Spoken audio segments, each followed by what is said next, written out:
बिस्मिल्लाहिर्रहमानिर्रहीम। अस्सलाम वालेकुम। मेरा नाम एहसन इकबाल है और आज हम जो हमारा लेक्चर 4 था उसका हम पार्ट 2 पढ़ेंगे। पार्ट 1 में हमने पढ़ा था जो एग्जाम्पल थी, पहले 6 एग्जाम्पल, उनके बारे में मैंने बात की थी। तो मैंने आपको बोला था कि जो फर्स्ट 6 एग्जाम्पल हैं वो सेम हैं, जबकि जो लास्ट वाली 6 एग्जाम्पल हैं वो सेम है, यानी कि इन दोनों में डिफरेंस था एक डिसीजन सिंबल का। ठीक है, अब इसमें ये वाले जो फ्लो चार्ट है एग्जाम्पल नंबर 7 में जो, और एग्जाम्पल नंबर 7 से ऑनवर्ड जो हमारे पास एग्जाम्पल हैं उनमें जो फ्लो चार्ट यूज़ होता है उसमें डिसीजन सिंबल का इस्तेमाल किया गया है कि अगर तो डिसीजन सिंबल हमारे पास, यानी ये कंडीशन हमारे पास राइट होगी तो फ्लो चार्ट का फ्लो किसी और तरह का होगा, और अगर तो रॉन्ग होगी तो देन फ्लो चार्ट का फ्लो किसी और तरह का होगा। तो सबसे पहले हम बात करते हैं एग्जाम्पल नंबर 7 की। To determine whether a given number is odd और इवन। अब हमने फ्लो चार्ट से ड्रा करना है कि एक नंबर को हमने बताना है, एक नंबर गिवन है हमने बताना है कि वो इवन है कि ऑड है। ठीक है, तो शुरू करते हैं ओवल सिंबल से। स्टार्ट। इनपुट हमने क्या दी है? इनपुट हमने दी है एक नंबर, मैं कह देता हूं input is equal to n। कोई भी नंबर, वो 1 भी हो सकता है, वो 2 भी हो सकता है, 3 भी हो सकता है। ठीक है, जब मैं प्रोसेस करूंगा तो प्रोसेस में मेरे पास क्या आएगा कि मैंने इसका चेक करना होता है रिमाइंडर या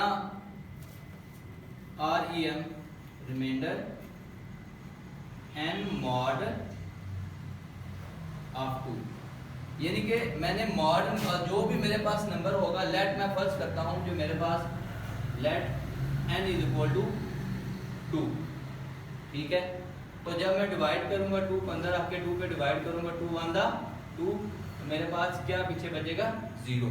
ठीक है, जब तो रिमाइंडर मेरे पास बच जाएगा 0 आ जाएगा। ठीक है, यानी कोई भी डिवीजन है वो मेरे पास कंप्लीटली डिवाइडेबल हो जाएगी, तो मैं उस वक्त कह दूंगा कि ये मेरे पास जो नंबर है ये मेरे पास इवन नंबर है। ठीक है, तो यहाँ पे मेरे पास एक डिसीजन सिंबल लग जाएगा। ठीक है, रिम इज इक्वल टू 0। अगर तो आपके पास रिमाइंडर आपका 0 आ जाता है, ठीक है, तो फिर आपका फ्लो चार्ट रिमाइंडर 0 आया। ठीक है, यस, तो प्रिंट क्या कर देगा? प्रिंट कर देगा इवन। अगर 0 नहीं आया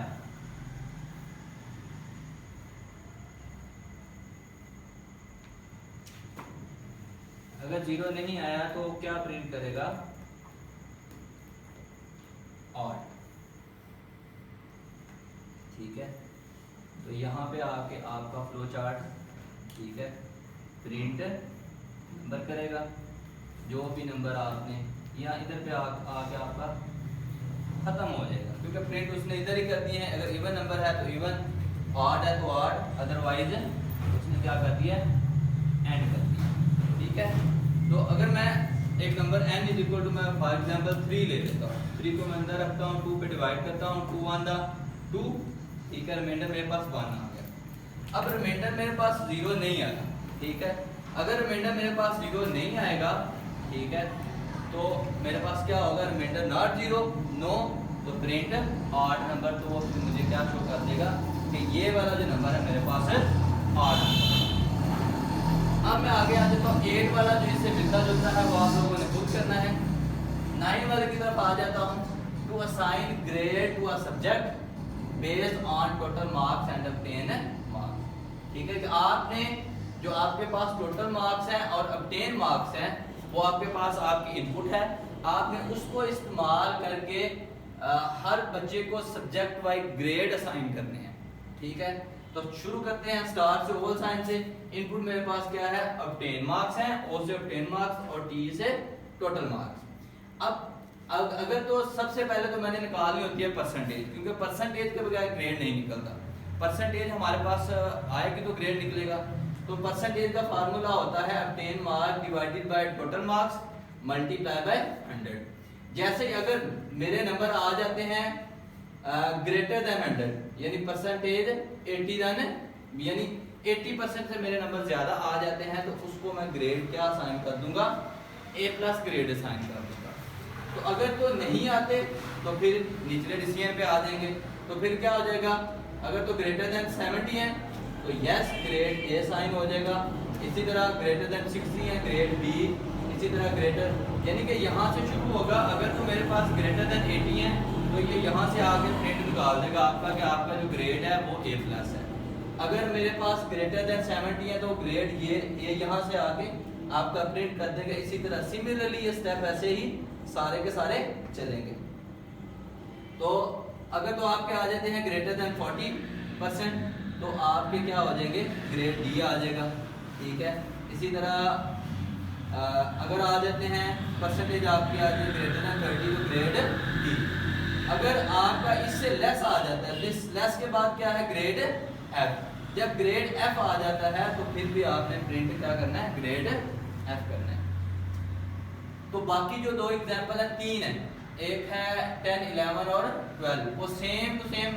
नेक्स्ट जो एग्जांपल है वो मेरे पास है वीक ऑफ डे, यानी उसने 1 से लेकर 7 तक वीक ऑफ डे आपको साइन किए हुए हैं, ठीक है। तो सिंपल सी बात है, अगर तो हमारे पास डे 1 होगा, अगर तो हमारे पास डे 1 होगा तो वो फिर हमारे पास डेफिनेटली मंडे होगा। अगर मंडे नहीं डे 2 पे चले जाएंगे वो ट्यूसडे होगा, डे 3 पे चले जाएंगे वो वेडनेसडे होगा, डे 4 पे थर्सडे। सिमिलरली ऐसे ही वो भी चलेगा। और जो लास्ट वाले जो हैं दो, वो भी ऐसे के ही ऐसे हैं। तो अगर आपको इसको अंडरस्टैंड करने में कोई इशू है, कोई प्रॉब्लम आपको फेस हो रही है, तो डिस्क्रिप्शन में मैंने अपना लिंक दे दिया है, आप मुझसे पर्सनली कांटेक्ट कर सकते हैं। अब तक के लिए इतना ही। नेक्स्ट जो हमारा टॉपिक होगा वो इंशाल्लाह एल्गोरिदम का होगा। एल्गोरिदम के ऊपर हम बात करेंगे। तो आज की